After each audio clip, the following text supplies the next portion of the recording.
Hello বাচ্চারা, সুহানার পাঠশালায় সবাইকে স্বাগতম। আজ আমরা ইংরাজি অ্যালফাবেট এফ থেকে এল পর্যন্ত শিখব, তার সঙ্গে দুটি করে উদাহরণ। চলো শুরু করি। F, F for fan, fan মানে পাখা। এফ ফর ফ্রগ, ফ্রগ মানে ব্যাঙ। জি, জি ফর গোট, গোট মানে ছাগল। জি ফর গিটার, গিটার মানে একটি বাদ্যযন্ত্র। এইচ, এইচ ফর হেন, হেন মানে মুরগি।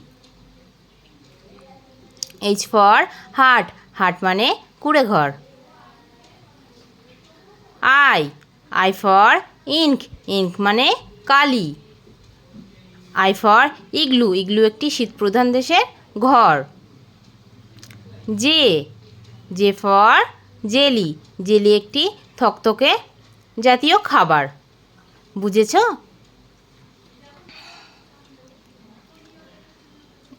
জে ফর জ্যাম, জ্যাম মানে আচার। কে, কে ফর কি, কি মানে চাবি। কে ফর ক্যাঙ্গারু, ক্যাঙ্গারু মানে kangaroo.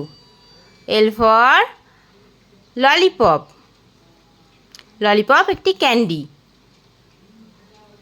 L for leaf, leaf মানে পাতা। সবাই ভালো থেকো, টাটা, বাই বাই।